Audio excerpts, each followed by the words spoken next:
It's letting me do stuff. Okay, cool. Yeah, I just wanted to clarify I could actually do the session. So, yeah, whereas last week we were in the design interface, kind of laying out our parts, using parameters to change them on the fly afterwards. So shelf length will do 3 feet. And you can see it kind of shrinks afterwards. Everything shrinks appropriately. This week will be in manufacture. But before we jump into manufacture, I just kind of want to show how, say if you were doing a little 3D print for like a miniatures house or something, a doll house or whatever, you could 3D print this as an entire object. So you kind of just right click, open this top left corner, and you can do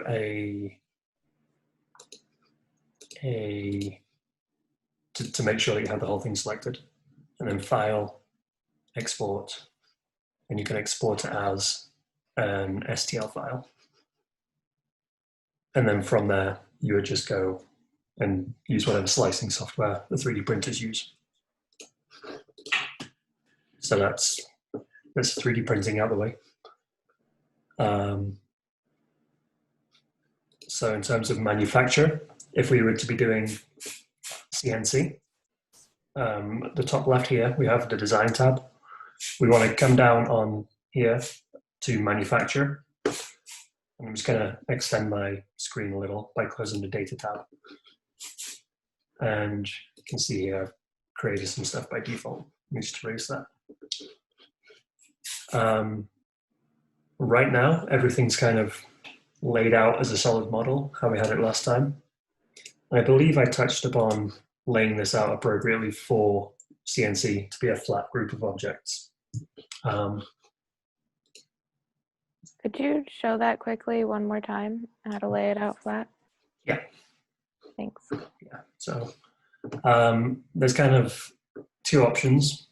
Well, there's a few, but the 2 main ones are the freeway, which is, just drag them, press M for move, and then you can kind of use the arrows and move them around, rotate them. So these side little pieces we would need to rotate to be flat. So I don't know if you can kind of see, this is a 3-dimensional gimbal around it, I guess. And you can rotate on that axis, the axis here, and then of course the z-axis. But we just kind of want to get them flat. So then we just kind of have to line them all up. If you go from the front, right, left, back view, whatever, it's easier to line them up because it creates an orthographic projection where there's no kind of parallax involved. It's a infinitely smooth view. You can just kind of line them up, for most cases, by eye. If you have parts that have internal pockets or recesses cut into them, you're going to want to make sure you're pretty accurate with that, so you can kind of zoom in closer and closer. And you see you get there really, really, really close, down to fractions of a thousandth of an inch. And then zoom back out. Jacob, are there tools or whatever that you can specify you want them whatever concurrent, or what the term would be? So yeah, one, click on the other, and it'll. Yeah, so that's one way. Just kind of manually, if you're quickly laying stuff out, just kind of slam them all together.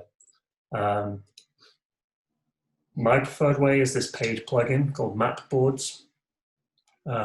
I use that and it'll lay out all the parts for me. I'll cover that at the very end of this section. Is there a command that'll put them all flat on the same plane though? The Map Boards plugin will do that, but the joint command, or if you press S joint, it's going to ask you to capture position and say OK. And basically this will allow you, the cursor will change this little circle, and you can see these surfaces each have kind of anchor points. So there's little triangles at the midpoints of the edges, squares at the center of the faces, and circles at the corners.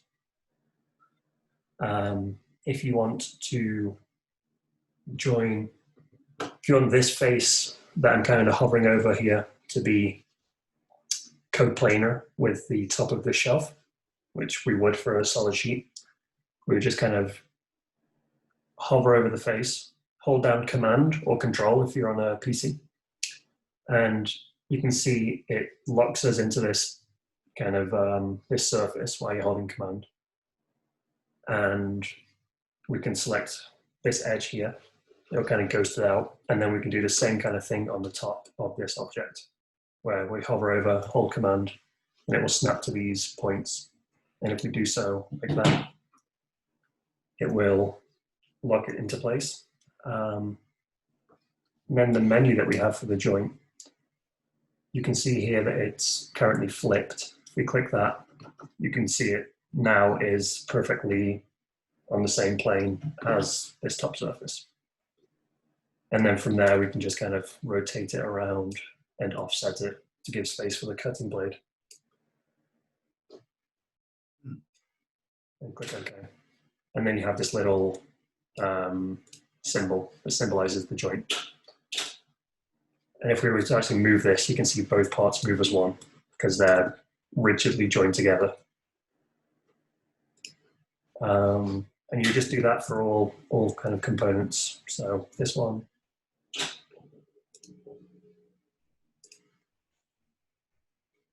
Again, it's upside down. Pull it over to the side.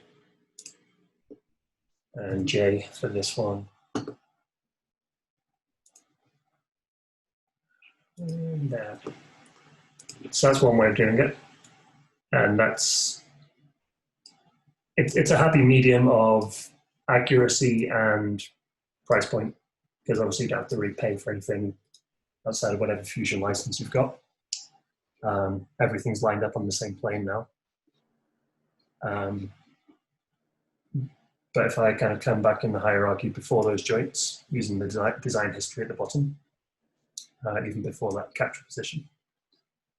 The Mapboards plugin, $15 for the basic. We say we have a sheet that is normal plywood size, and it's a little bigger than plywood. In the options, you can tell it to match them whichever way. If you're doing it by saw, you can do match lens widths horizontally, and it will kind of give you good rip cut sizes. If we're doing it on the CNC, diagonal is usually a good bet to preserve the most uncut board. Component bodies, say that it can rotate them.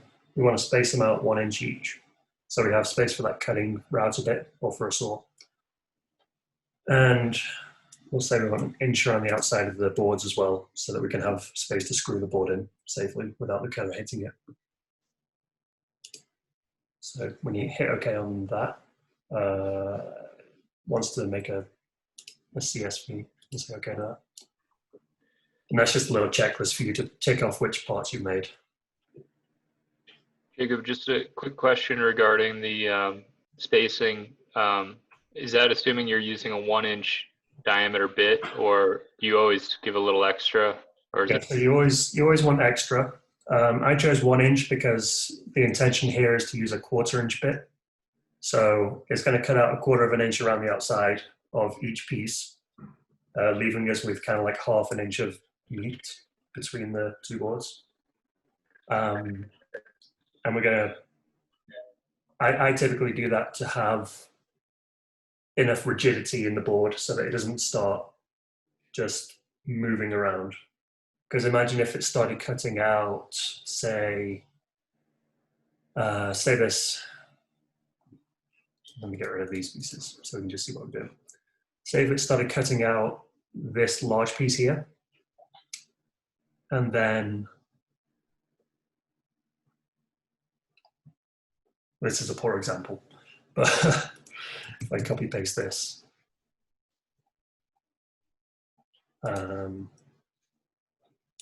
That's okay. You don't have to get into the weeds with it. I just was curious. no, but if it started, say, on this larger piece here, and then this larger piece here, effectively we have this board already loose because we haven't given it enough material left to kind of keep a nice rigid layout, because it's already been cut loose by the process. So when it tries to cut these edges, it kind of wobble, it will become less square, because the cutter, if it's not like razor edge sharp, will just kind of push parts instead of cutting directly into them.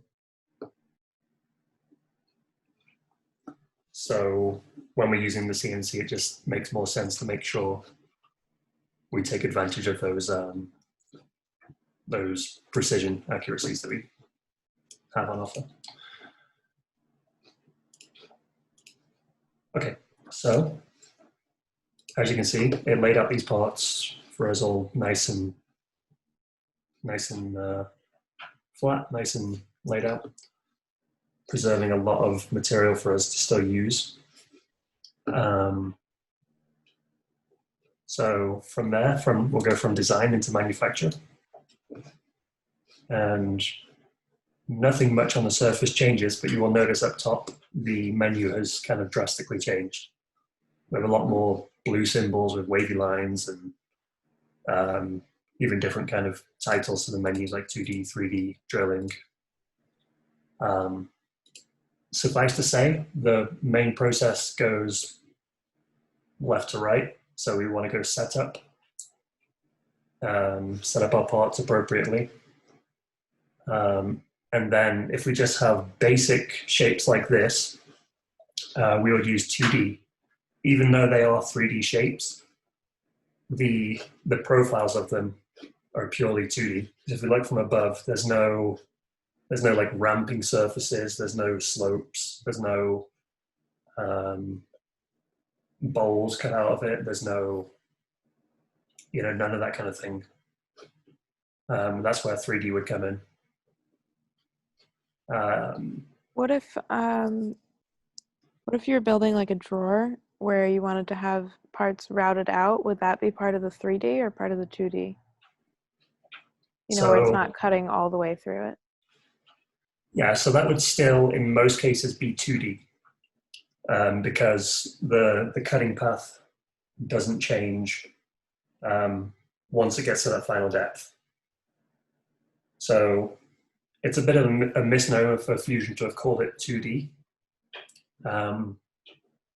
I guess in essence, they probably should have called it flat machining, because yes, you can absolutely cut out a pocket, say, like a little recess to lighten something up that is like 1/2 inch deep into a 3/4 inch board, like all the way around the inside. And that would still be a 2D path. And, even there's some instances here where they kind of throw like 2.5D paths in here, like trace, where that's again, and engrave, where they're strictly, they would be 3D in my mind, but it's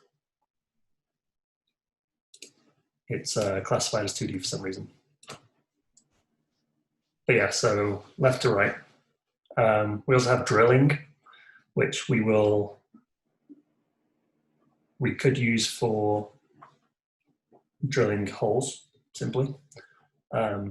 Those vary a little bit from the basic 2D options. And then multi-axis, if we have something like a 4 or 5 axis machine that can tilt the tool head or the workpiece to do all kinds of cool things, you can see there, it's got a nice little graphic to show what that entails. So that is the basics. So we'll go from left to right, setup. Go setup, new setup. By default, it will just encompass everything that's in the scene.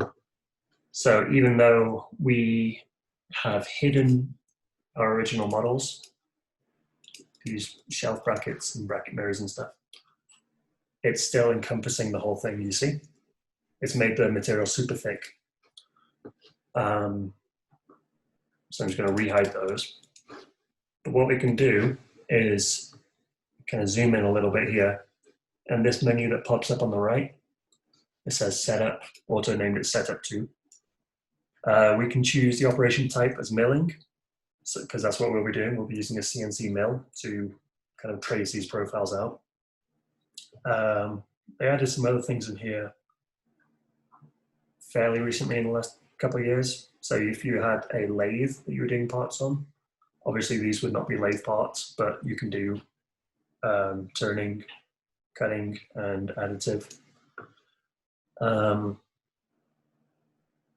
yeah, for our sake, we're just doing this. So in the setup menu, right near the bottom, there's something where it says model, and the model is nothing, which it kind of warns here, no model selected, so all the models will be used, which, again, misnomer, it should probably just say everything. So if you click that nothing, you can then select the parts that we want to mill, and you can see the yellow box that encompasses them grows around it. So we have 4 bodies selected, and last week we kind of glanced over, well, not really glanced over, but we talked about components versus bodies. When you're doing manufacturing, it just refers to a solid object. So it says 4 bodies, even though we're using 4 components. So in here, you have 3 tabs at the top. We're going to move over to stock, and you can see it's making a relative sized box. I can try and make this a bit bigger. There we go. Relative size box. And what that's going to do is add a fixed amount of size to whatever footprint our parts take up, which is good in a lot of cases if you just have a random piece of wood that you know is way bigger than whatever you're going to be cutting. But in our case, we say we know it's going to be out of a, let's see if we can get away with, 48 by 24 piece, not quite. So if it was at a full sheet of plywood, it'd be like 97 by 49. And that's a fixed size box. There's also other options like fixed size cylinder. You can model your stock if you have like a particular offcut piece that you wanted to use on the CNC. So if you have like a weird bit you cut out the shape already and you wanted to see if your parts will fit in it, you can model that up and then use it as the stock.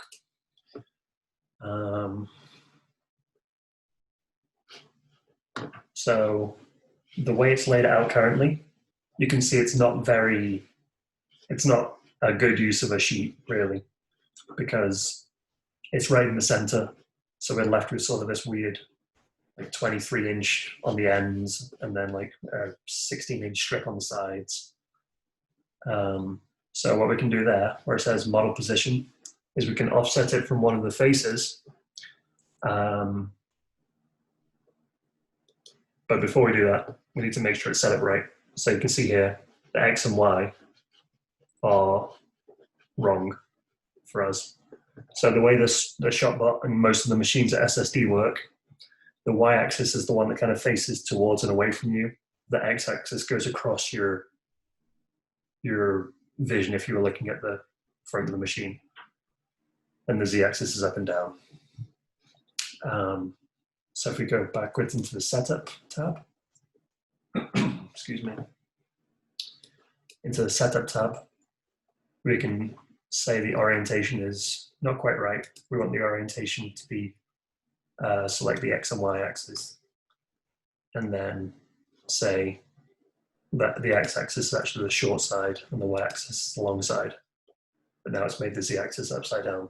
So you can just kind of click on the tip of any of the arrows to flip them. Like so. So we have the short side of our pieces as the X and the long side as the Y. And if we go back into the stock side, we will then make sure that's reflected in the width and depth of our stock. So we'd have to change that around to 49 and 97 for a sheet of plywood.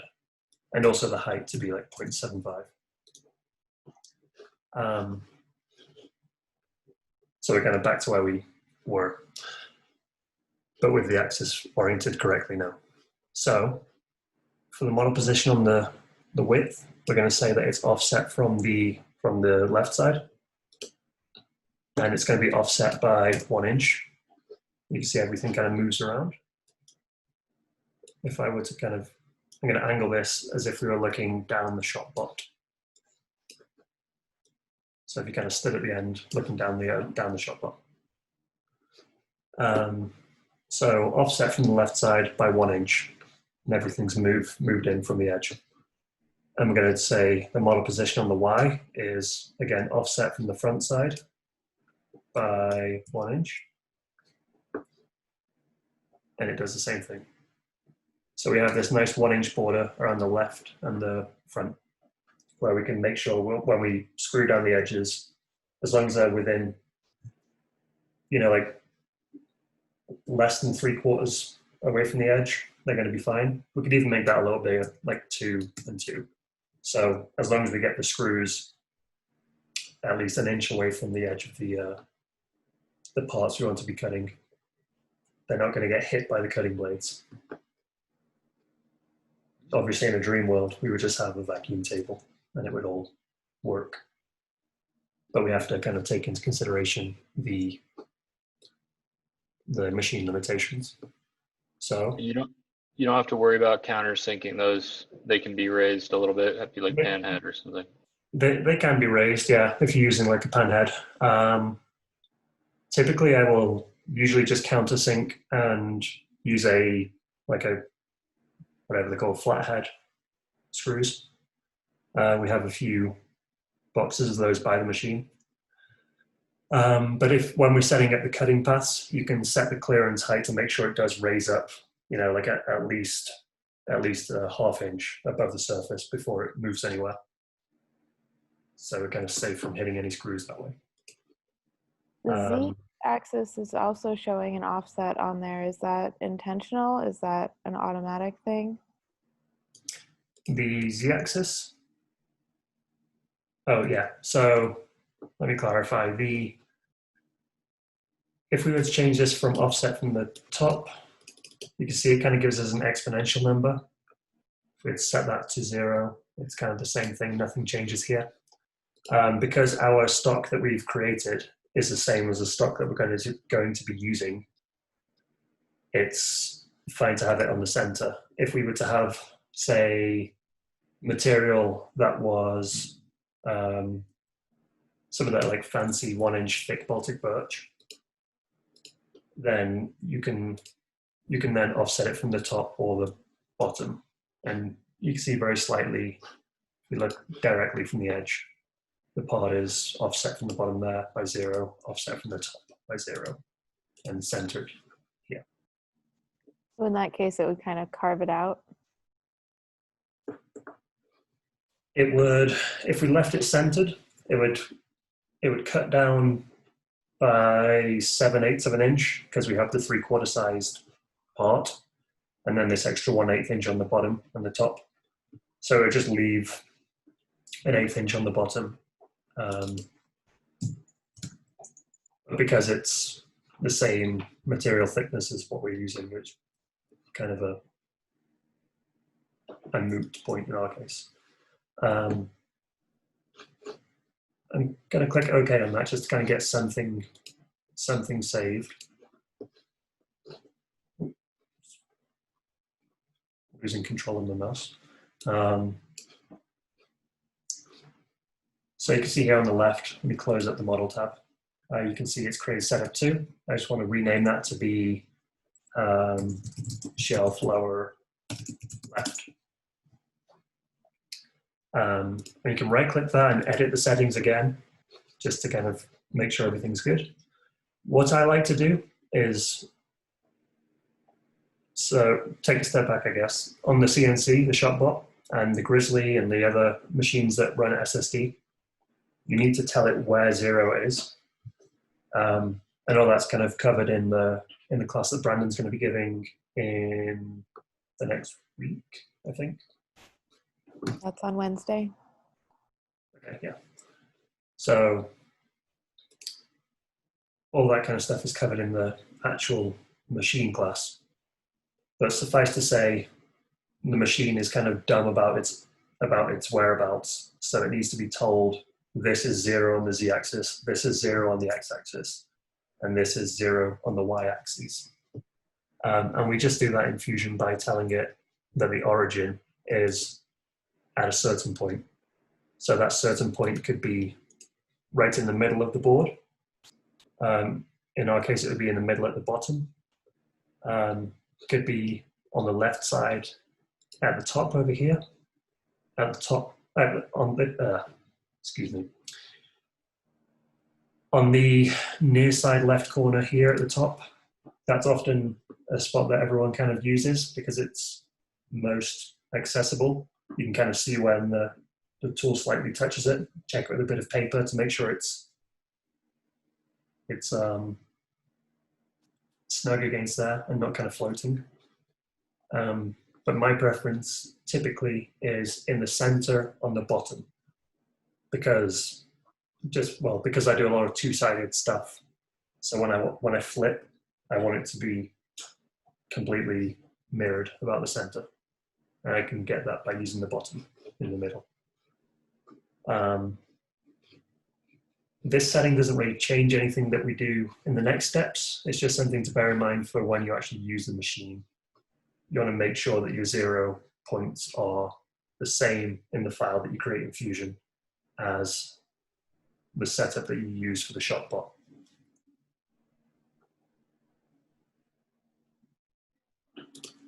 So hit OK for that. All right, so right now we have a setup.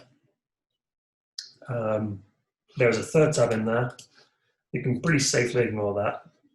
That's only for kind of more complex machines than the ones we have.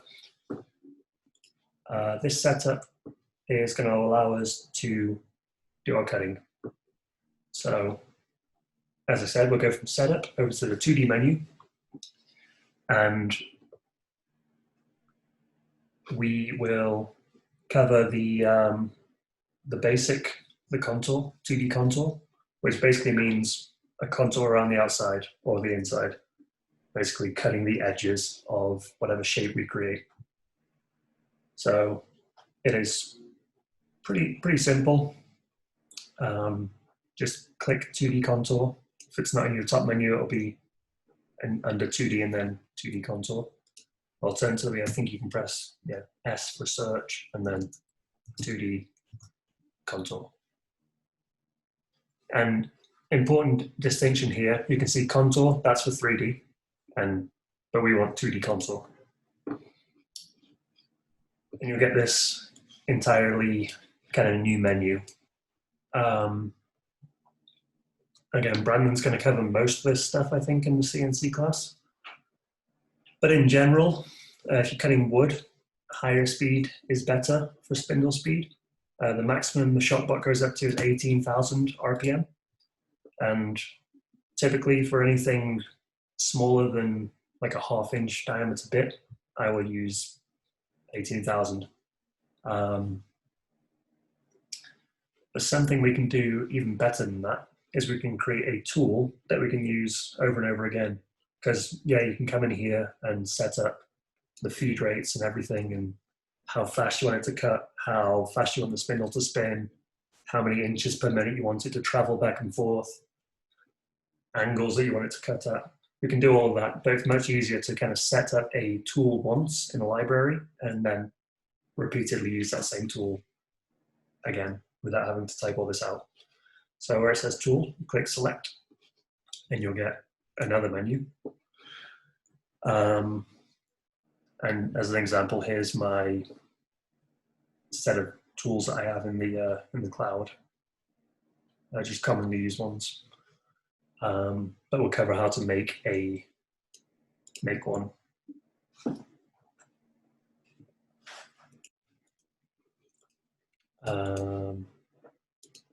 Jacob, quick question. Can you just use any regular router bit, or do they need to be rated for like 18,000 RPMs? So most router bits are going to be fine. You want to make sure that it's not too cheap, too brittle. Just, I guess with most router bits, you want to do that anyway. Typically, your handheld router, if you're using like a palm router or the ones on the router tables, I believe the one that's connected to the table saw goes at 27,000 RPM. Okay. So 18,000 isn't really that high speed. I mean, it is. It's like 300 revolutions a second, but in the grand scheme, it's not too fast. What you want to be careful of is oftentimes you'll find a router bit has a profile that has this shape and then little kind of notch in the middle. So the teeth on it are kind of like pointing up out the side. Just have to be cautious with those because obviously they cannot go straight down because the center doesn't have any cutting part. It's just kind of a flat surface with blades sticking out the sides.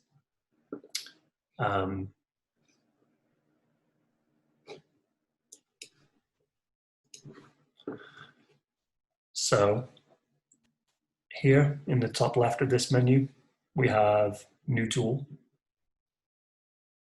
Just a little plus icon. And it gives you a whole selection of them. It can be a little bit daunting, but you know, they're kind of broken down to sections. So we look at milling, and usually you just kind of want to use a flat end mill, which means the bottom is kind of a square if you were to trace it out as a silhouette. You have other options like the ball end mill. That's pretty good if you have a lot of material to use, because the whole kind of the ball means that it's always engaging material on all faces of the cutter instead of just, you know, the sides of the cutter with the end mill. Face mill, usually for facing off things, making them flat.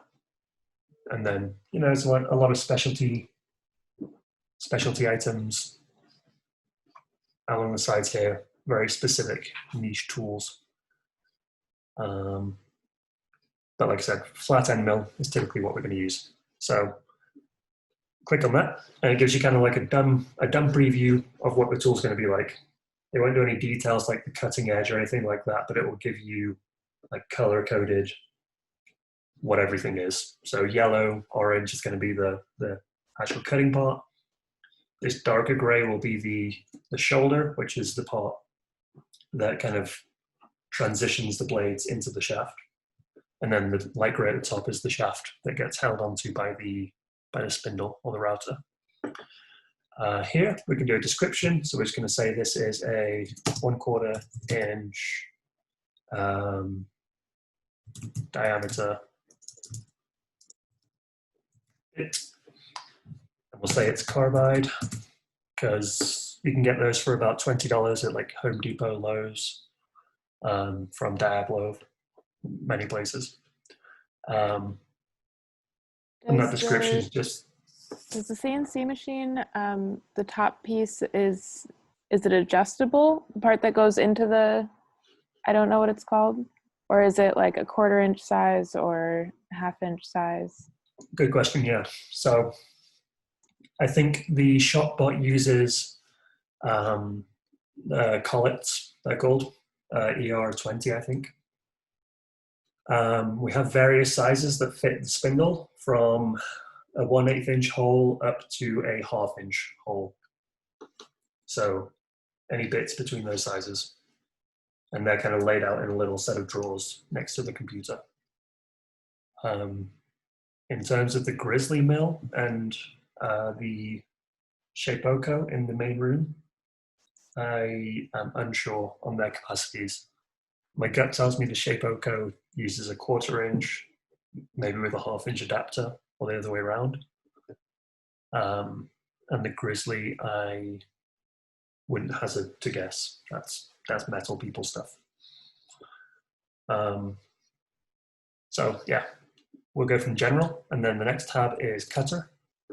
And this is where we can kind of describe what the actual cutter that we'll be using looks like. So we're using a flat end mill, which is basically one of these. So it's got a flat bottom to it. It'll be in inches, usually over here in the US. Our spindle does rotate clockwise. It can rotate counterclockwise if you have a specialist tool, but like 99% of the time we're using clockwise. So flutes, you see these kind of valleys in the representation? Those are going to be the flutes. So the tool that I have has 2 of those. If the tool that you're using has 4, whatever, you can select it there. There's even specialist ones that have kind of 1, and I think they're called like an O flute, usually for plastic and similar materials. The material is going to be carbide, and that's the material that the bit is made out of. So, carbide. And here you can kind of select the shape of the cutter, geometry. So the diameter will be 1/4. You can see it converts that to a decimal for us. And you see how this one has a little FX next to it? If you remember in the design session, FX usually means that that's a parameter it's referencing. So in this case, it's guessing that the shaft diameter is going to be the same as the tool diameter. In most cases, that's how it is, unless you have a bit that kind of has a shaft and then kind of tapers in to a smaller point. So we're just going to leave that as that is for now. If not, you can kind of manually change that to be like, say, 3/8 or whatever thickness it would be. And you can see over here on the right, it updates.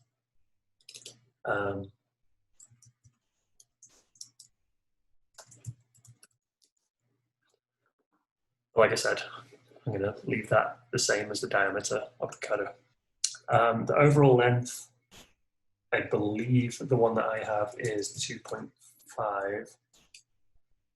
And the length below the holder, you can see it kind of highlights what that entails here with the blue arrow. So the length below the holder is 1.5. And this is going to vary tool to tool. And most tools where you have this kind of flat section near the top, you will see an engraved line or a printed line, if it's a bit cheaper, that will say like min insertion depth. And that's kind of how far into the collar you have to make sure that tool is for stability and safety. So like I said, these are going to vary depending on the tool that you're using. The shoulder length. So I wish I could zoom in and show somehow, but this section here, where it has a little slant to it, that is the shoulder. And that's going to vary, again, tool to tool. But the shoulder is essentially the bit. Let me change the shaft diameter because that'll be easy to explain now. It's the size of the cutter, including the flat bit above the flutes. So it would be the gray bit here for us.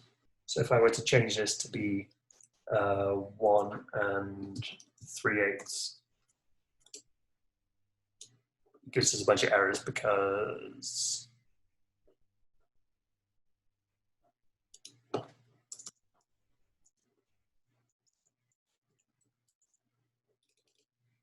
I've done a weird thing. Let me do it in decimal, 1.25. There we go. So if you had a cutting bit and the flutes kind of go up by 1 inch, and you have a 1/4 inch section, and then it kind of flanges out and goes up. That would be the shorter length, and then the flute would be 1 inch. You can see there, it kind of gives a better representation than I can with without having a piece on hand to kind of show you and pass around. But basically the flute length is the part that cuts. The shorter length is the part that's the same size as the flutes, but does not cut.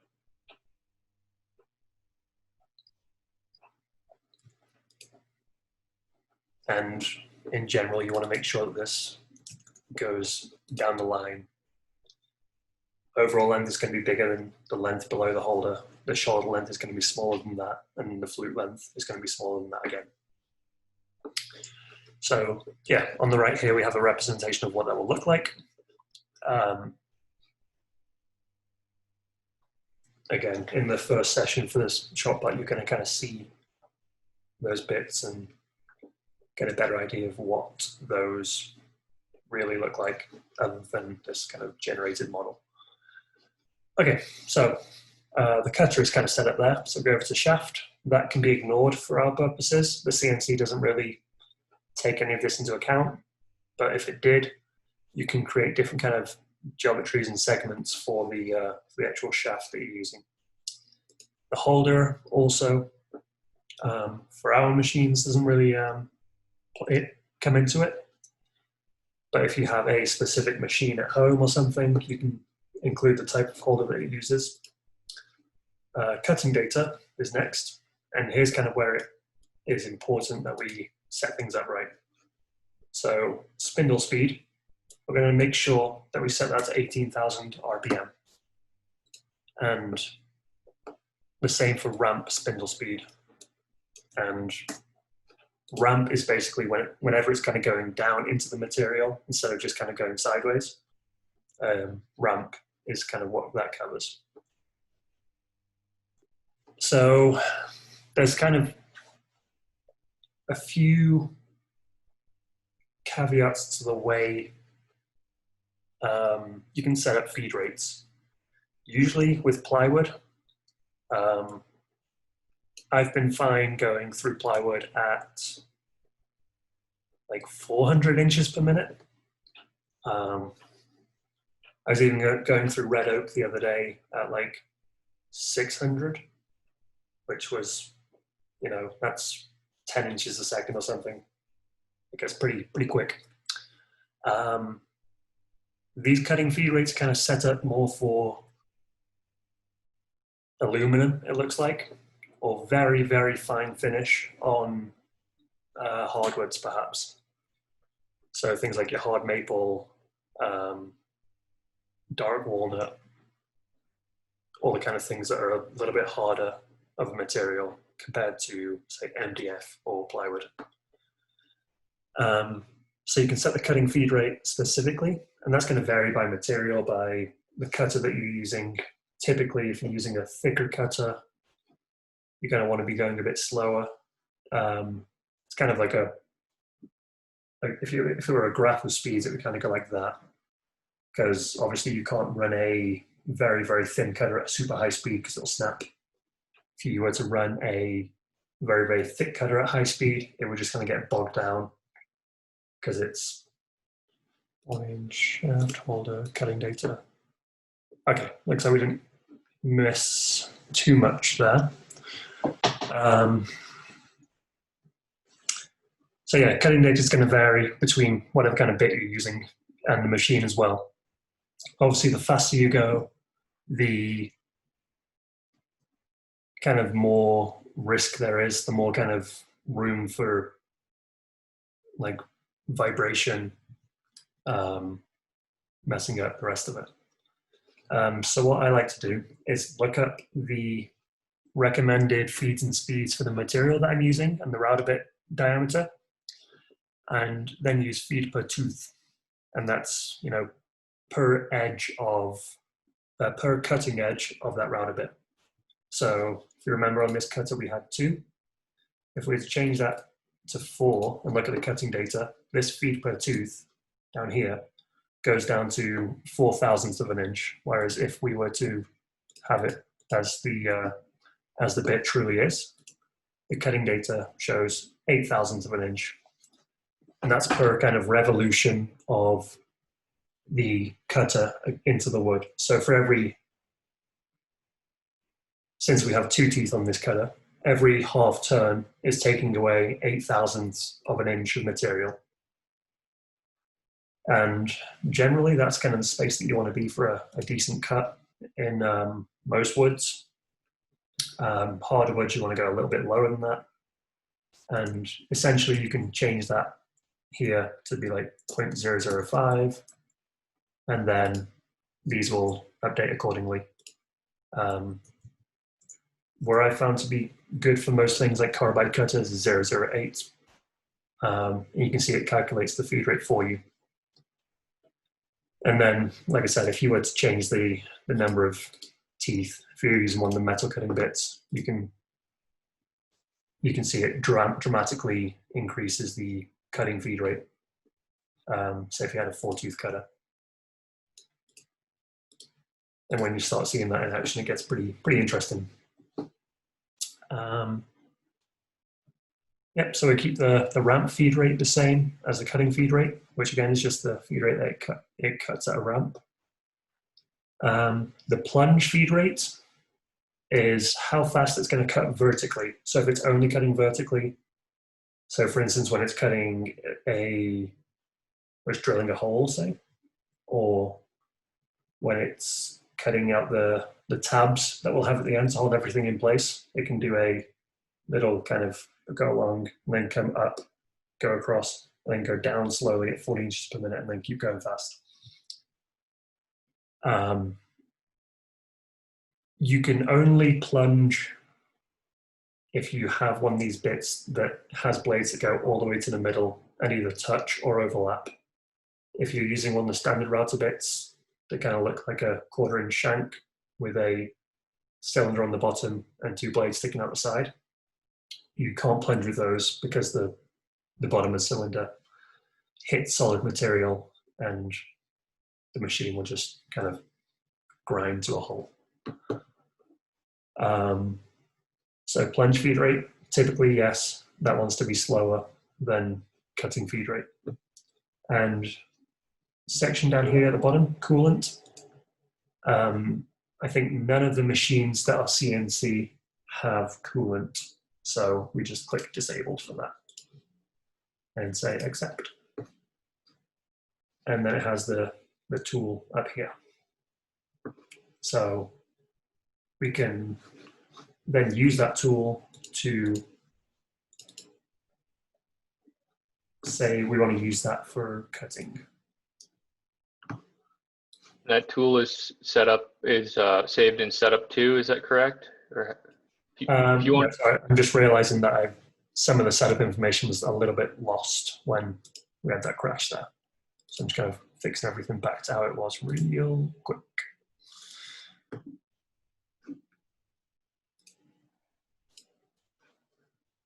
Okay, there we go. So that tool is stored up here in Manage Tool Library.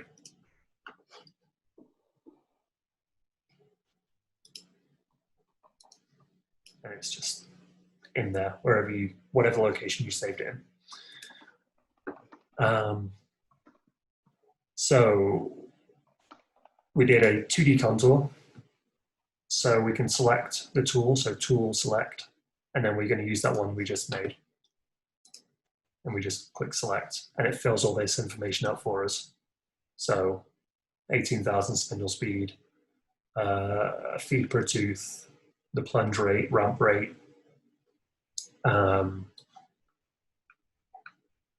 Yeah. So again, there's menus within menus. So the initial page of this menu is the tool page. Then we have the geometry page. And that's basically just telling us which kind of edges we want to cut out using the contour path. So if we kind of hover around, you can kind of see the edges highlight as an entire selection.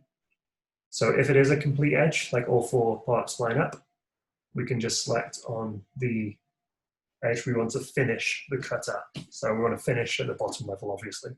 If we just did the top, it would be kind of a score along the surface.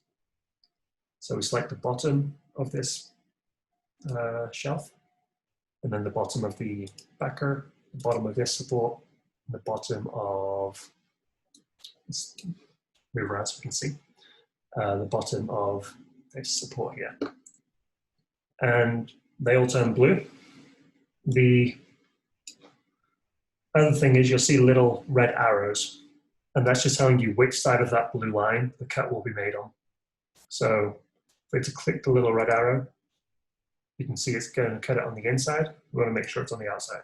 Because if you cut it on the inside, obviously you'll be like a 1/4 inch oversized on each edge or undersized on each edge you're cutting.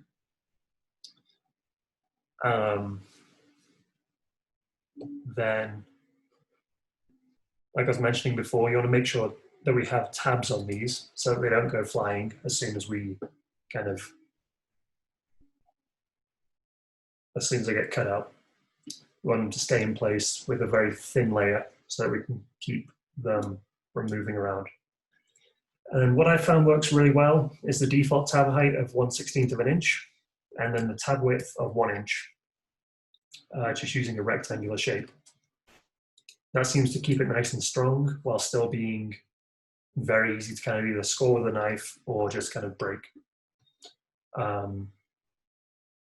You see this is a lot of tabs that it kind of ghosts in for us, very close. What we want to do is say that we want them to be a tab distance, like spaced apart by, like usually about 10 inches is plenty in most cases. If you have a thinner piece, maybe you want to do a little bit less. So if you had something that was only an inch thick that you're cutting out on a curve, say, you'd probably want to do every 4 inches perhaps. But that looks pretty good. We've got 1, 2, 3 along the edge and then 1 on the short edges. The only other thing is you want to make sure with these smaller pieces, see it puts 1 tab here, but none on any of the other sides. And that's just because the distance is too small. So we said like 8, 7, 6, 5. Okay. So as soon as we get down to 5 or 4, it'll put 2 of them in, and then 2 on this side. I think 6 will be enough. We've got 1 on each side then. And those tabs, like I said, are just going to hold it in place. The alternative is that instead of positioning them by distance, we can say at points and then select the place where you want the tab. So we want 1 on each end of the pieces. And make sure we get them on those sides as well. And then say 1 on the long sides of those smaller parts. And then like 3 or 4 on these. Is that translating well enough across the screen? Like, is it too fine of a detail on the recording or anything?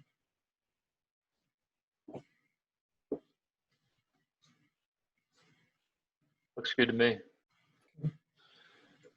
Cool. So yeah, we just kind of position those by clicking. And sometimes that's good if you've got a few pieces like this. If you have, like 80 pieces, it gets tedious, and I will tend to use distance at that point. On that upper piece, it looks like the tab point that you clicked is on the upper piece of that. Yes. Will that do something weird? No, I'm glad you asked. So this will kind of project it down to whatever the bottom edge is that we're cutting. Okay. So if we were to, if you do it on the top there, it still puts it down on the bottom. And if you do one by mistake, you can just kind of click the little dot and press. Am I lying? I might be lying. Okay, I thought you could. If you make a mistake, it's there forever.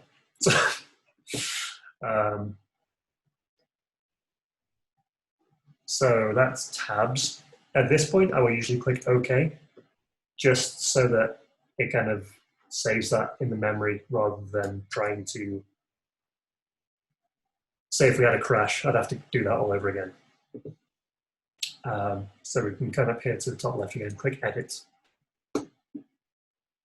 and you can see it's all still in there. And that's just kind of a quick and dirty way of making sure that whatever we set up already isn't lost. So yeah, geometry height, that's pretty much done. Then heights. So in the height tab, you get an overlay. And this is kind of what you were touching on before, Tucker. With, you can see the clearance section here says 0.6. And that's the clearance height here. So the clearance height is offset from the retract height. Retract being how much it's going to retract above the stock top. So whatever thickness of material we set in our setup. So with that, it's kind of a combination. So we want it to retract kind of high enough up that it's not going to hit any screws as it starts moving. So I usually set that to about 0.5, so ½ inch above the surface. And then retract height, another ½ inch above that. Feed height is how far above the surface it's going to start kind of like making its moves. So it'll kind of ghost out the surface before it starts cutting. Kind of getting lower and lower as it goes around the profile until it reaches the bottom height. I usually leave that around 0.4 just to make sure I don't have it start too low down and accidentally kind of score the surface somewhere that I don't want it to be. The top height is just going to be the top of the stock, and the bottom height will be, this can be different for a bunch of different things.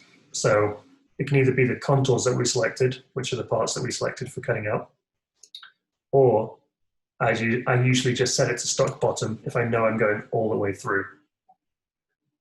So you can see there, it says the bottom height is 3/4 of an inch below the top. Yeah, usually if you're cutting all the way through, stock bottom is the one to use. If you're just cutting to a certain depth, you're going to want to make sure you select the right contours and use selected contours. So next tab is the passes. And this is where you can control the sort of tolerances, the accuracy, the specifics of how you want that to actually cut into the surface. So the tolerance is less than 1/1000th of an inch in this case. We can probably even up that up to 1/1000th of an inch. You know, for woodworking, that's plenty.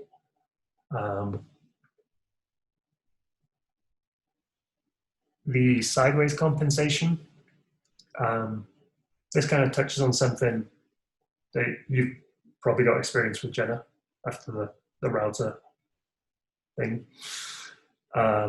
Climb cutting versus conventional. So you can kind of see in this diagram here, climb cutting is where the cutter blades are kind of digging in and pulling themselves along the surface. And conventional milling is where they're kind of scooping material out of the surface. With a handheld router, climb cutting, very dangerous because you can kind of suddenly get pulled along one edge or your board can shoot along the other way. With a CNC, it's less of a problem because you are typically having the piece bolted down to the work surface, whether that be with vacuum, screws, whatever. So climb is usually fine for the CNC. I found I get a better finish in wood most of the time using conventional. So I usually switch over to that. It just also puts a little bit less pressure on the tool and workpiece I've found. I may be wrong, but anecdotally, conventional seems to work better for me. So does that option just change the direction that it spins in, whether it's going to go clockwise or counterclockwise? Not quite. So the spindle is always going to go clockwise because that's the direction we selected for the tool. But if you look down here at the bottom of the board, Oh, those red arrows, direction. Gotcha. those red arrows, if I change it to conventional, you can see the direction changes.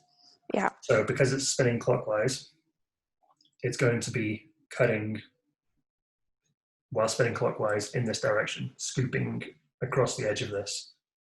Whereas if it was going this way, it could still be going clockwise, but it'd be scooping along the edge instead of across.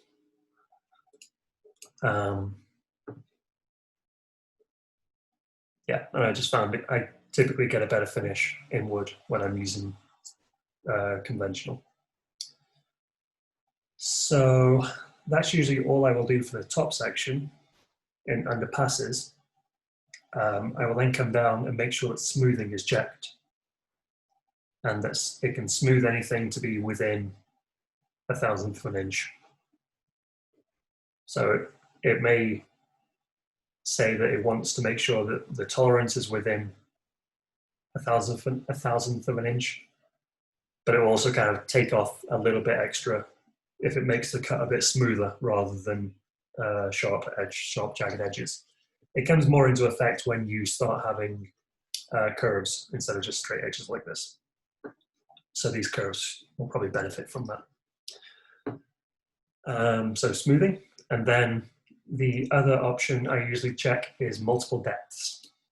So if you have a 1/4 inch cutter, you can be fine going at one sort of pass all the way through it. I will usually do 2 or 3 just because it's a bit easier on the tool. You're going to have less breakage and usually less vibration in the tool, and that kind of will extend the tool life. So yeah, when you select multiple depths, I'm going to reduce this thing at the top to make sure everything's up here. The maximum roughing step down is the main one. I will usually set that to be about 1.5 times whatever tool diameter I'm using. So we use the 1/4 inch, so I will set that to be 3/8 of an inch. Kind of nervous that hasn't changed to a decimal, so I'm just going to type it in 0.375. And then I will do a finishing step down as well. So one of those, and the finishing step down is basically how it's going to take the final kind of pass along the edge of that material and make sure that it's got it to the right size. The finishing step down I will set to be the same as my tab size. So it'll basically cut to the tabs, and then on the final layer, we'll just do the bits between the tabs. So 0.625 on that.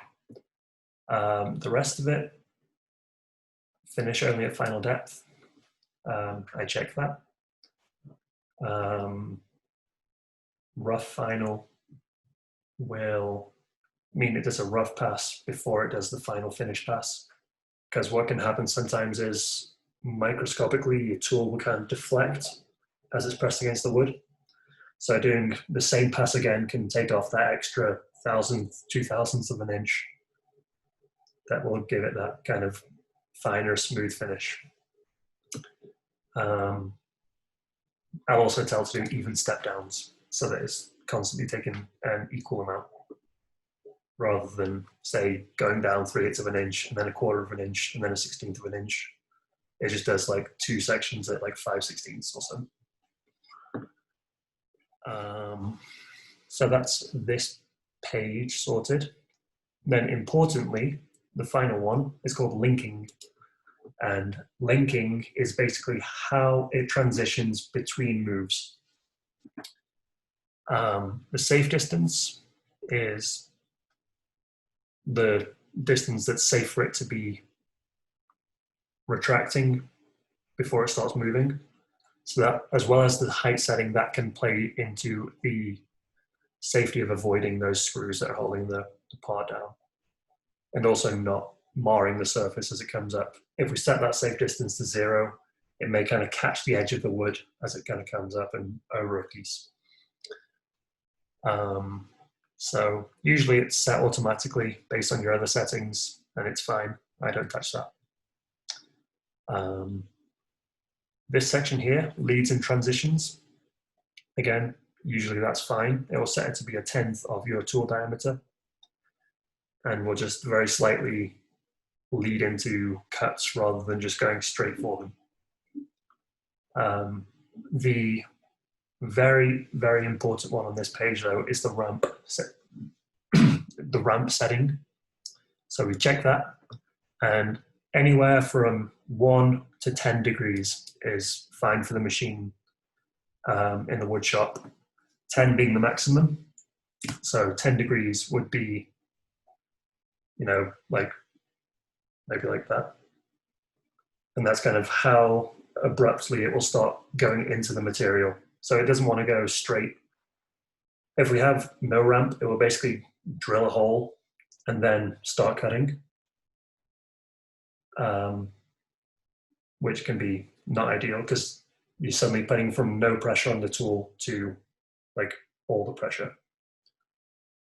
Ramp kind of lets it go in gradually and do an even pressure as it cuts, as well as protects the machine and the motors from kind of weirding out. And again, normally these ramp clearances are all fine and good. So that's all 5 tabs. We click OK. And you can see here, we have blue lines where it's going to be cutting, red lines where it's going to be ramping, and yellow lines where it's retracting and moving across without cutting anything. So we also have a warning here, and it's basically down to us using the ramp setting without, potentially without the,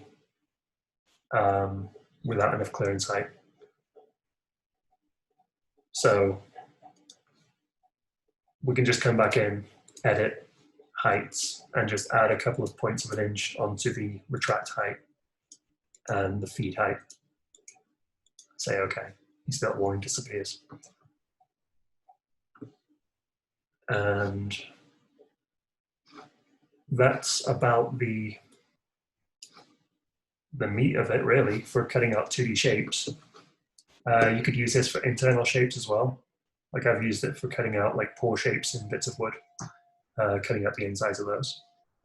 But one of the best features of Fusion, I think, amongst many of the other features, is that we can then right-click on the path that we have and come down here to simulate.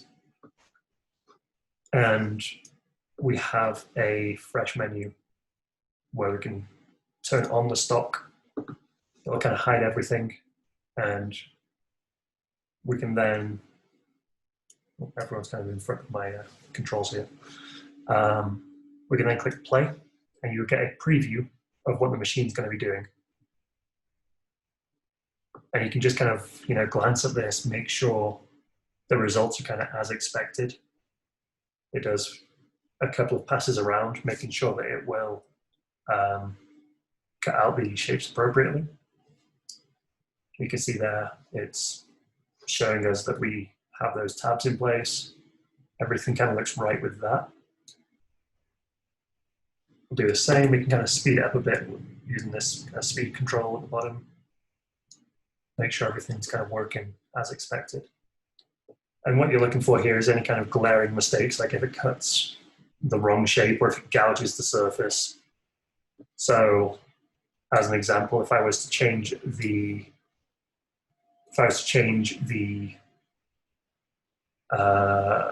retract height to be like 0.1 and the top height to be 0.1, with 0, let's say, or even negative.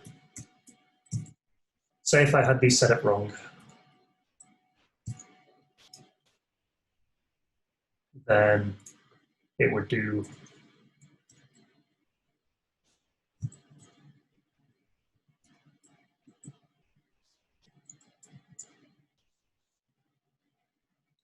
it's hard to set up wrong.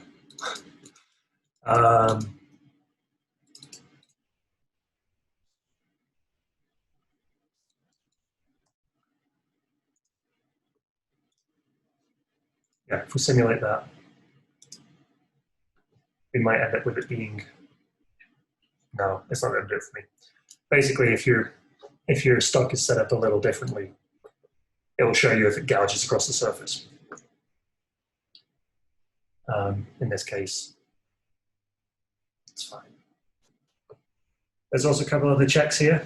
Say transparent, so you can see your models through it, or stop on collision, and it will let you know if it collides.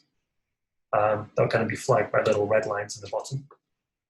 You'll also get a estimate here of the time it will take. So it's saying 3 minutes, 14 seconds. It's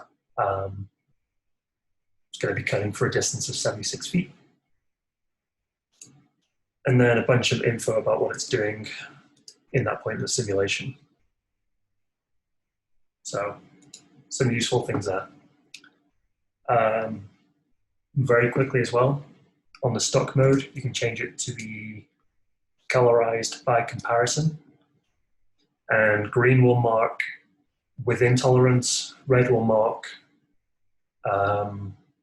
over tolerance, like overcutting, and blue is outside of tolerance.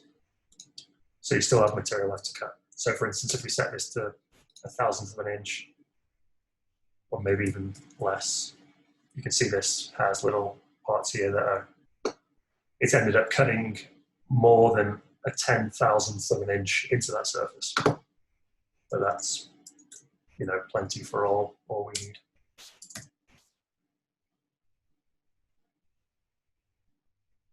That's a nice little kind of handy feature just to visualize what's going on.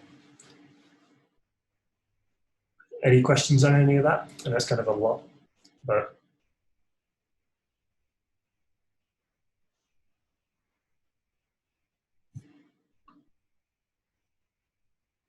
no, good, okay. So that kind of covers if you're to be cutting out parts. If we were to be cutting internal parts, you can do the same thing. I'm just going to very, very quickly create something on this surface.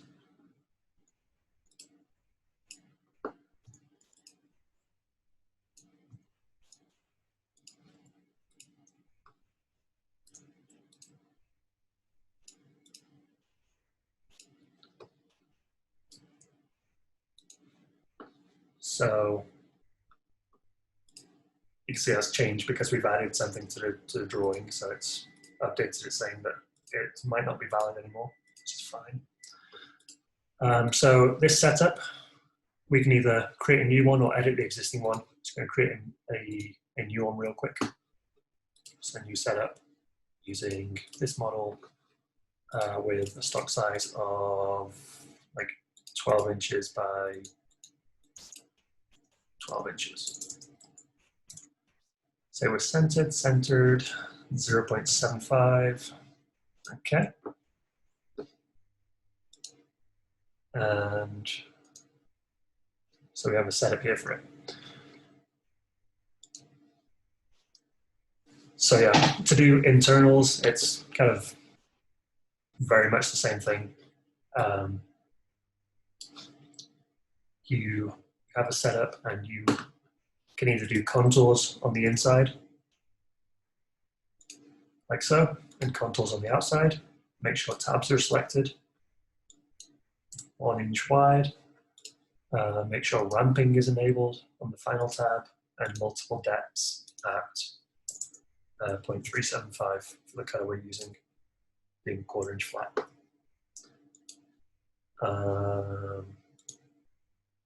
That's all good. So click OK.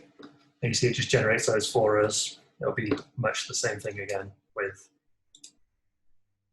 the cutter.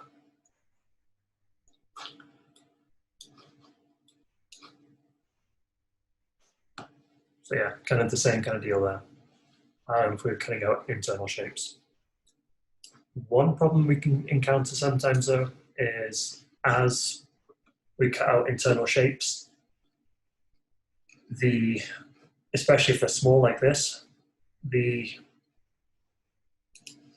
part will come loose and kind of rattle around and maybe damage the cutter or deflect the cutter enough to make this surface that we're trying to achieve on the pocket a little bit rough.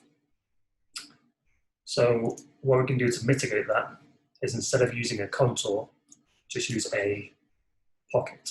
So 2D pocket, and you would again just select the inside bottom edge and the inside bottom edge there. And make sure we have the right tool and say uncheck stock to leave, turn on smoothing, and make sure it has the ramp settings set up. In this case, it's a helix, that's fine. 2 degrees, again, that's fine. Say okay. And you can see what it does there. If we were to preview that, is instead of doing just a profile, it clears out all of that material so that we're not kind of at any risk of a piece left rattling around in there. It's kind of very, very hypnotic. I can and do watch this for hours. And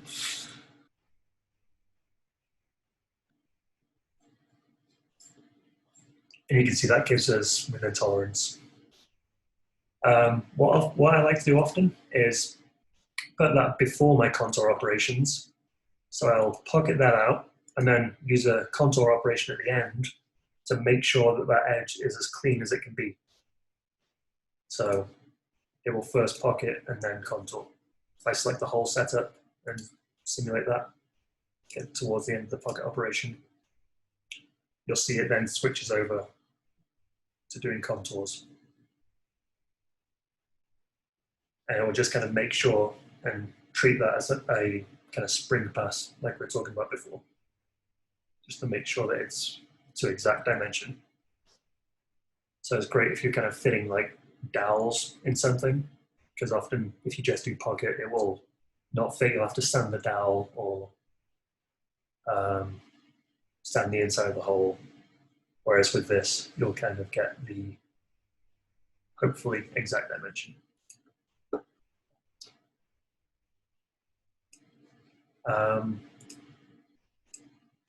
Something else that's very similar to pocket is the adaptive, and that's oftentimes the best thing to do if you're creating internal shapes. No, not generative design.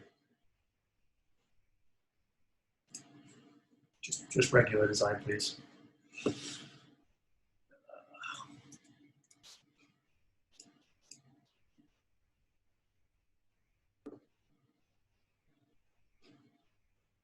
Wait for it to play. Just play catch up. There we go. So like I was saying, if we were to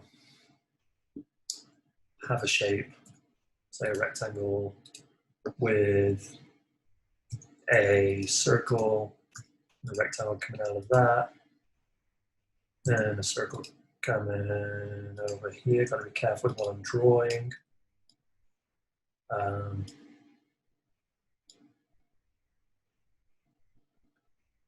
Something like that.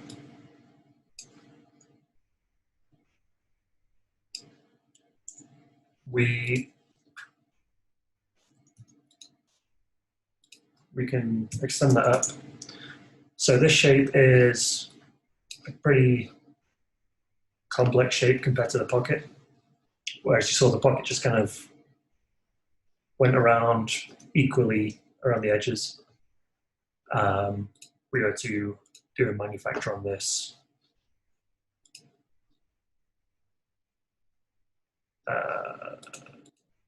This one. And then hide the other object.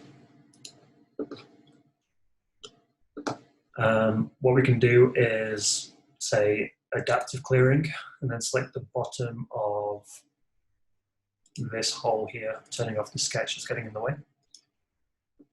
And it will kind of pocket that shape out for us.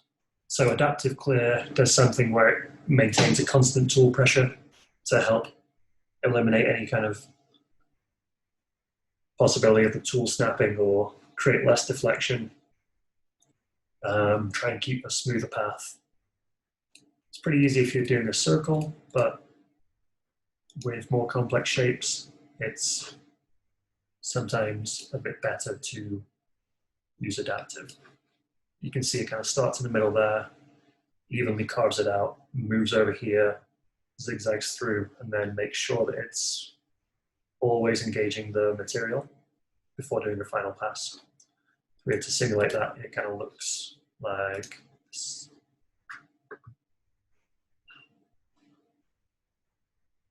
So I will say adaptive typically takes longer, but it's usually the safest option. So if you're not in a time crunch, it's a very kind of nice way to do things.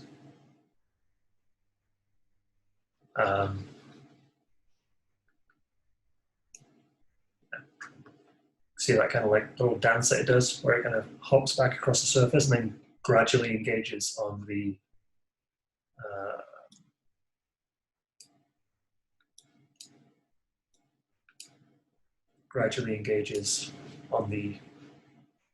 surface of the material that we're cutting.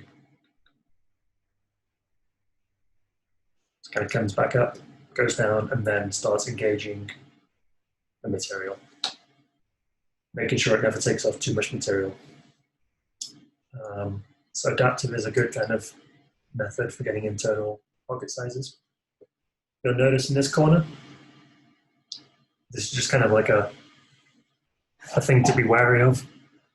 Despite the actual model having a sharp corner, we can only expect the machine to get as sharp as the radius of the tool. So just something to bear in mind. Can it do 90-degree angles on the outside, just not the inside? Yeah, so the outside is fine. You can see it kind of on this. It rolled around the corner, but that's because of a setting that I forgot to set in the path. So under passes where it says stop to leave, it's leaving 20 thousandths of an inch. So if we disable that, then it will create the path appropriately and leave a sharp edge. So yeah, external corners are fine because you can kind of come past them and then go back around. Whereas internal corners, you can only get as close as the radius of the bit will allow.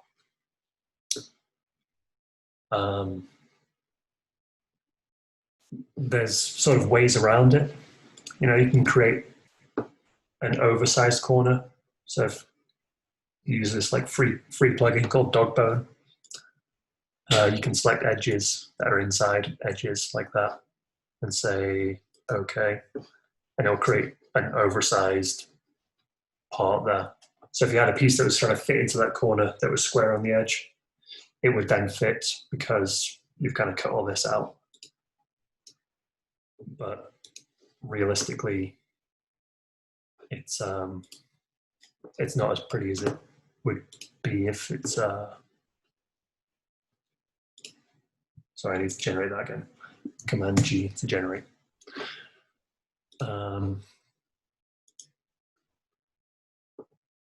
You can see it kind of messes around in the corner there, so it would be able to fit that sharp 90-degree piece in there. But otherwise, only external corners are possible.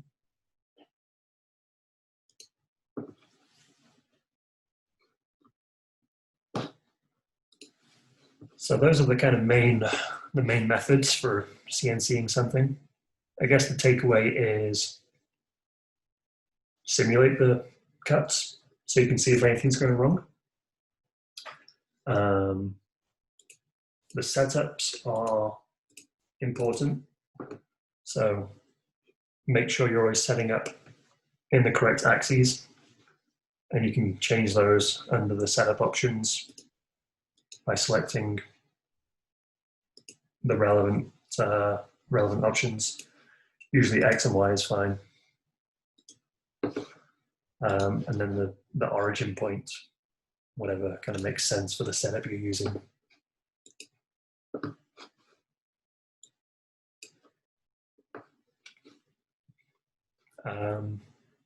I think that about covers 2D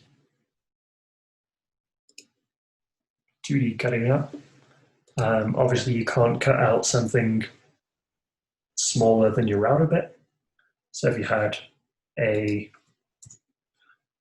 hole here that has a radius of 1.3, diameter 2.6, if you're using some kind of crazy big 3-inch router bit, you can cut that hole with it.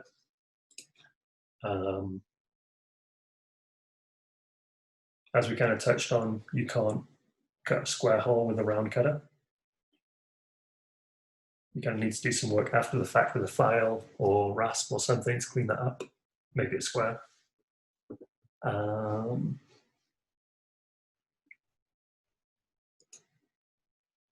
I guess to clarify as well, you can do 2D cuts using 3D, but it's a bit more computationally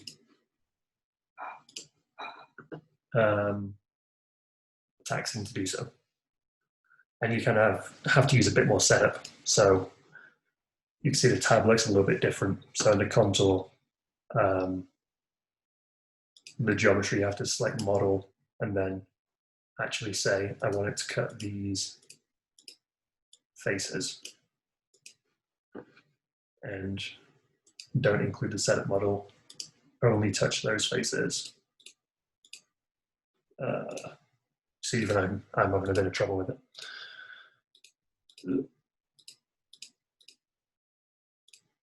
There we go.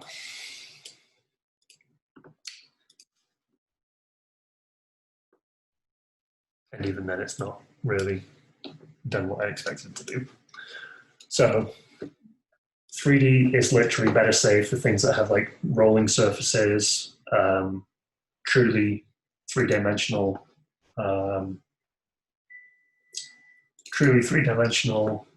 surfaces. Try to find one in my files that has that.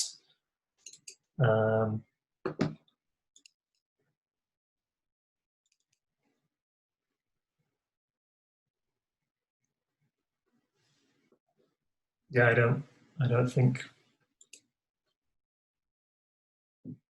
Yeah, I don't see one. But if I were to, for instance, on my website, I have a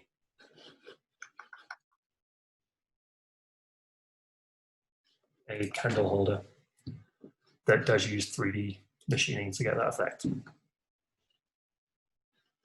you can kind of see the differences there. It's like a true 3D surface compared to what we've been working with, which is a profile.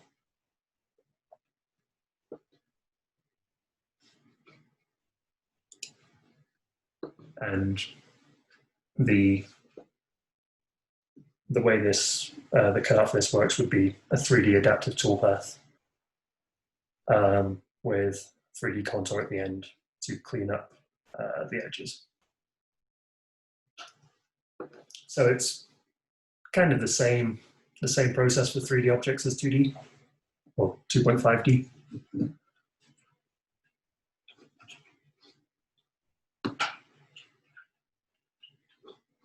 But I think, unless there's kind of questions anyone wants to go over.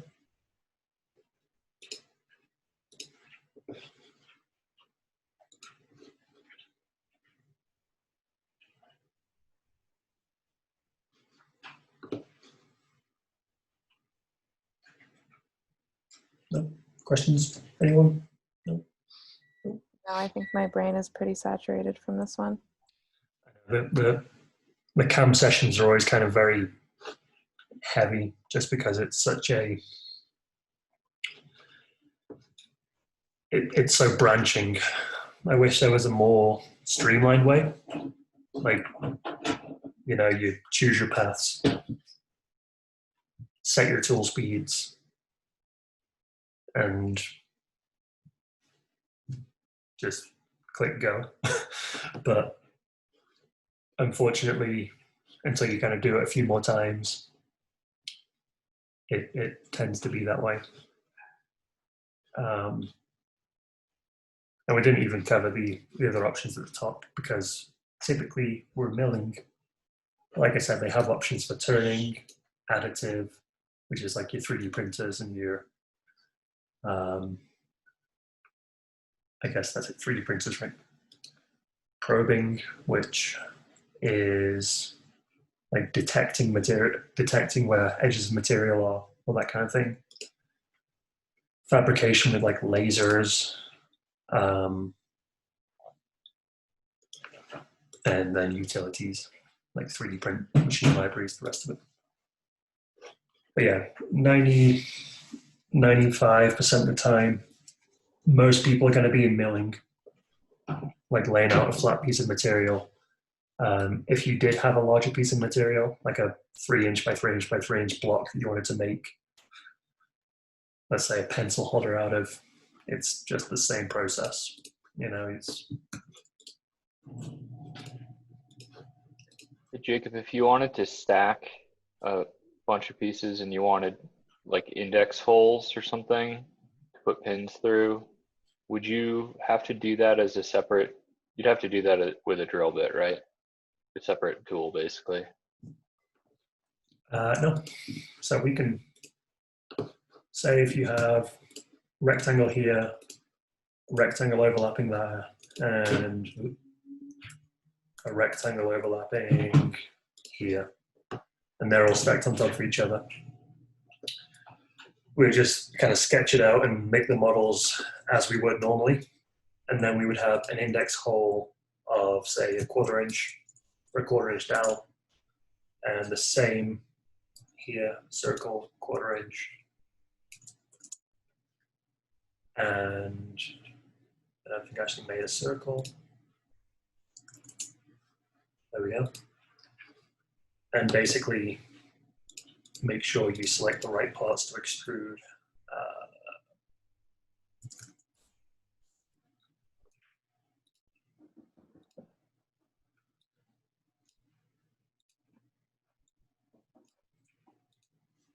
So you can do that.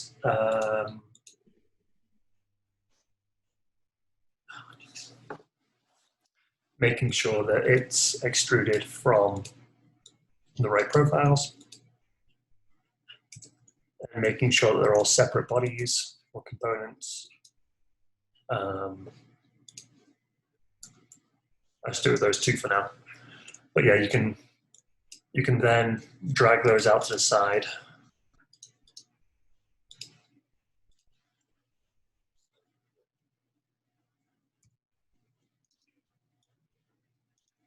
You can lay them out like that. And then in manufacture, hide that one, make a new setup, and make sure these are all objects selected. You'd set up your things like normal, and you could just then use the drill operation, making sure that the thing that you're using to drill is either the same dimension as those holes. Oh yeah, it has to be the same dimension as the holes. You could use a 1/4 inch router bit as long as it's got a cutting surface along the bottom, basically, is what you're saying. Yeah. Right? Yeah. And okay. You just want to make sure that on the tool settings, so we're using 1/4 inch, that the plunge rate isn't too extreme. 40 inches for a 1/4 inch cutter is fine, as long as you're being cautious. And then on the cycle settings, you can do a bunch of different options. If you're using a drill bit instead of a router bit, you probably want to be more around like 5,000 RPM instead of 18. But we just kind of click OK on that. And then it creates that path for us. And then we just do contour around the outside on that and that. You can put a drill bit in the mill? You can, as long as, why is it doing this? As long as it's, sorry, I'm like, type and talk. That only as long be as for it doesn't have drilling those straight hex down? things. As long as it's got like a round shank. Okay. And would that only be for drilling straight down, or could it also be used for cutting? Only drilling. Okay. So I'm just setting this up the same way we set up all the rest of them, smoothing, whatever. And then if we simulate that, we can see it will do the drilling first in the order that we set it up, and then cut the outside.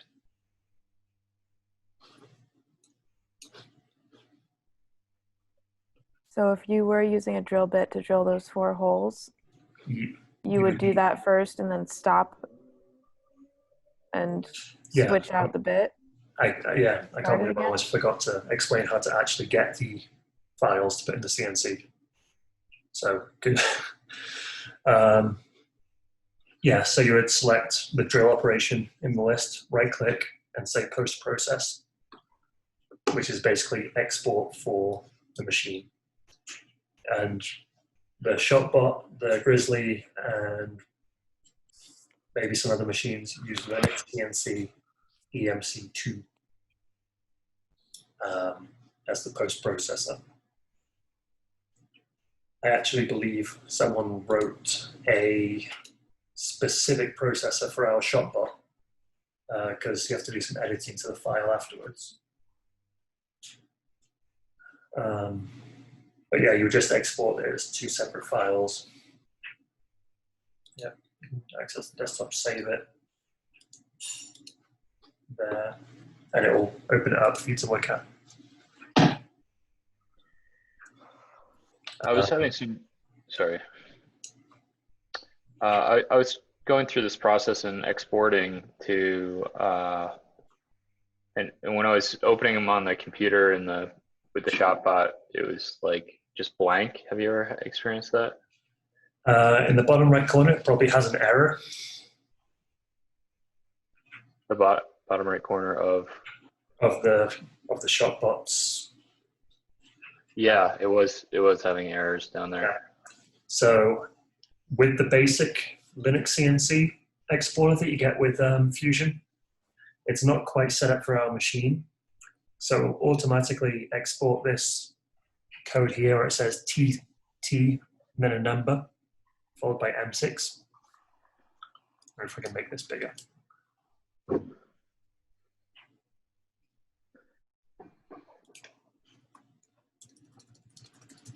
So on like line 6 or 7, it'll say T, then a number, M6. You can either delete that or just parentheses the whole line out. And the same with the lines that say H. Because what that's doing is trying to reference a tool library and a height library, whereas our machine doesn't have any saved tools or any saved height offsets, anything like that. So it's looking for settings that don't exist, and then kind of say, well, I can't open this. And is that only for T3, M6, or any T's? Any T's, any H's. The whole line needs to be either parentheses out or removed.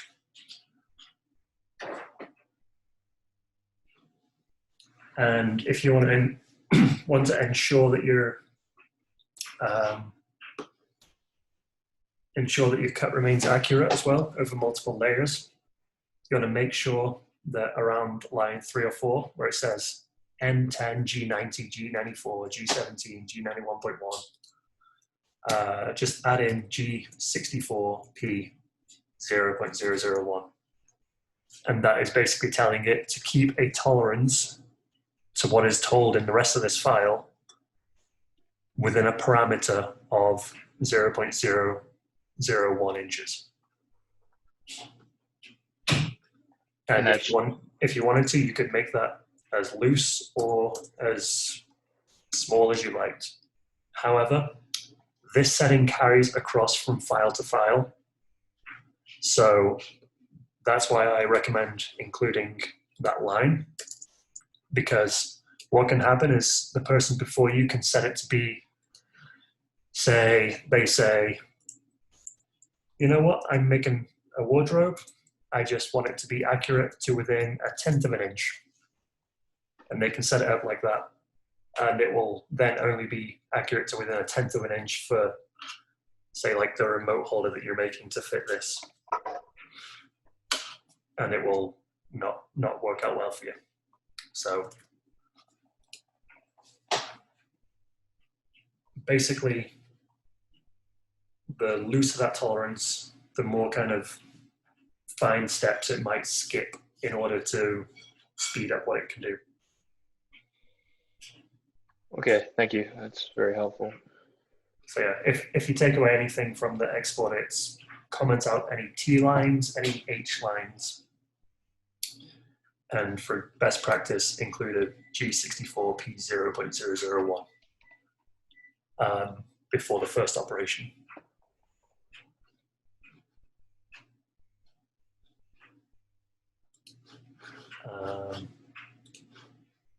So yes, if we were doing drilling and then changing tools, we're going to change them out as separate operations. So export that drill operation and then export the cutting operation once you've changed the tool, and then set the 0 for the height. Because obviously the drill bit's going to be longer than the cutter.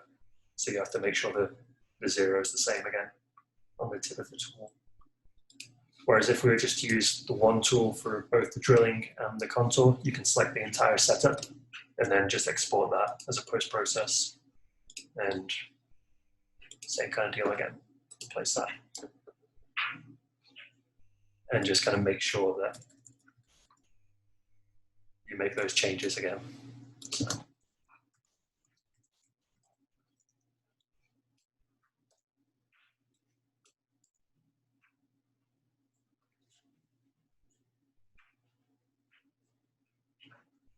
Yeah, I say you can delete, but I prefer to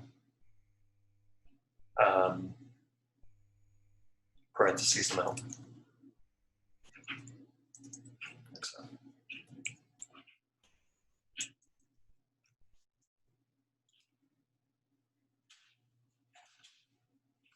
Any other questions, quandaries, problems, feedback? Hey. This has been really helpful. Thank you. I'm gonna have to watch this again after I've had more sleep. Yes. It was a long day. Yeah, Really my friend. helpful. Are you doing another one of these, or is this the last class?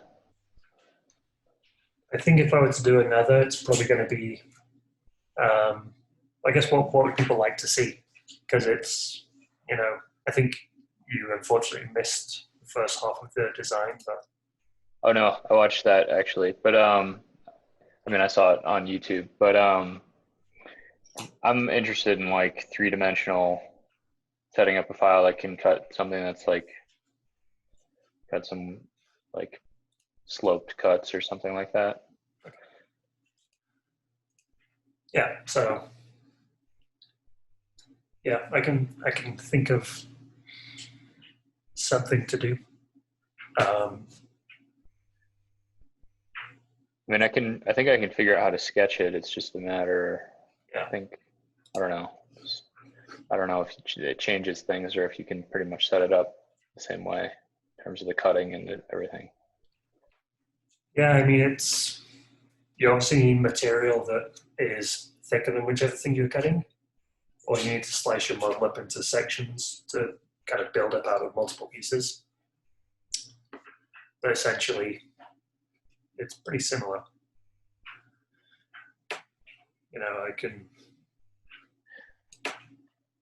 Well, maybe I'll give it a shot. And I'm just trying to think what's a simple thing that kind of illustrates the point. Probably like a ramp or like a curved ramp with like a hole in it. It's kind of something with. A door Yeah. stopper. Yeah, like a door stopper. Yeah, perfect. A wooden door stop.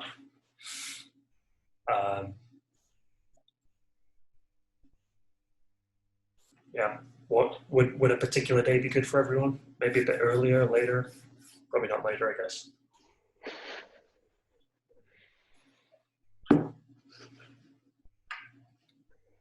I'm gonna stop recording.